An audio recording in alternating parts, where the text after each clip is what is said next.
You're listening to the Faeries and Folklore podcast by Ronel. I'm dark fantasy author Ronel Janse van Vuuren.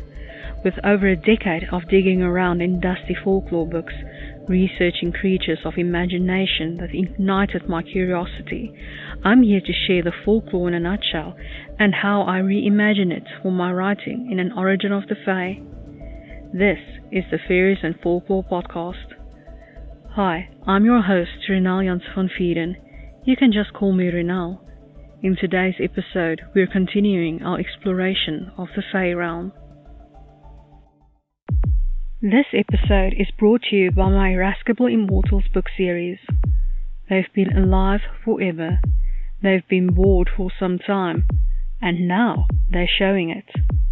Go to ronelthemythmaker.com/my-books/the Irascible Immortals series to learn more. The hosting of this podcast is paid for by my book sales, but you can sponsor my time in creating this podcast by buying me a coffee. Go to buymeacoffee.com/Ronel to support me. This can be a recurring or once-off deal. You can always buy the podcast as audiobooks to help with the hosting. Go to payep.com/Ronel Janse van Vuuren/collection/Faeries and Folklore podcast audiobooks to support me.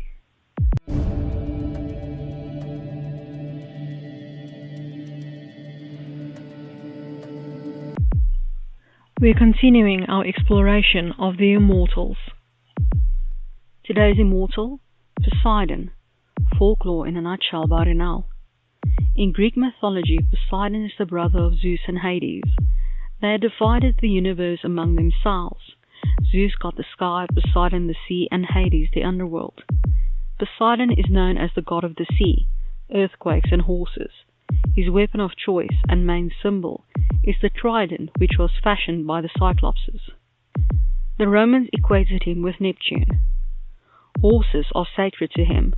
In some tales, one was offered to his father Kronos in his place, and he was thrown into the sea to protect him.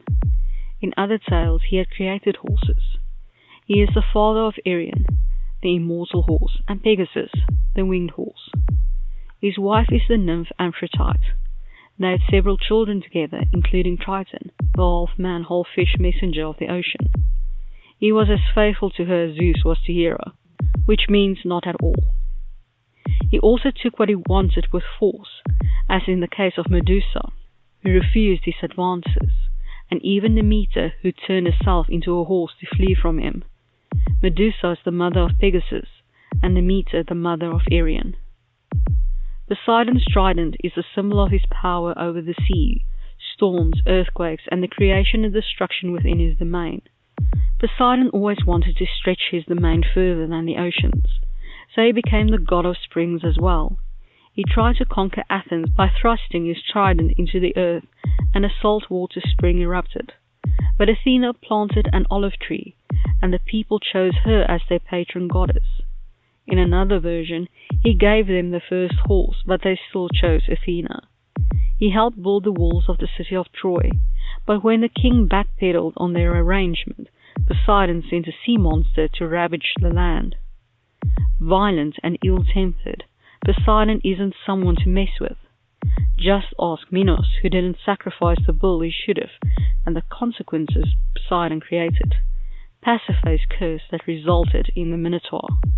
And now for my interpretation of the Fae, in an origin of the Fae, Poseidon. Poseidon has the power to shapeshift. He has the power to cleanse the waters of the earth when needed. He has retreated to his home in the sunken city of Atlantis, not bothering with the mortal realm for a very long time. His sons Triton and Pegasus have tried to reason with him, telling him that he was needed, but he refused their pleas. Because of his mismanagement of his domains, pollution has gotten out of hand. His wife, Amphitrite, has been making his life a living hell because of his past sins, especially the assaults on vulnerable young women.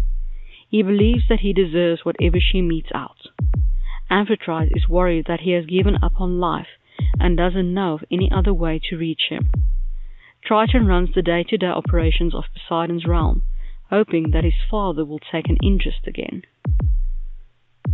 I hope that you've enjoyed this episode of the Faeries and Folklore podcast and that you've learned something new about fairy.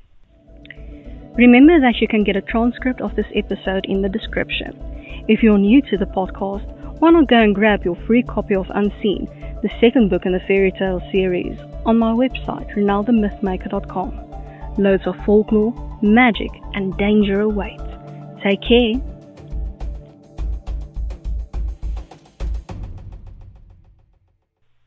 Subscribe for books and folklore.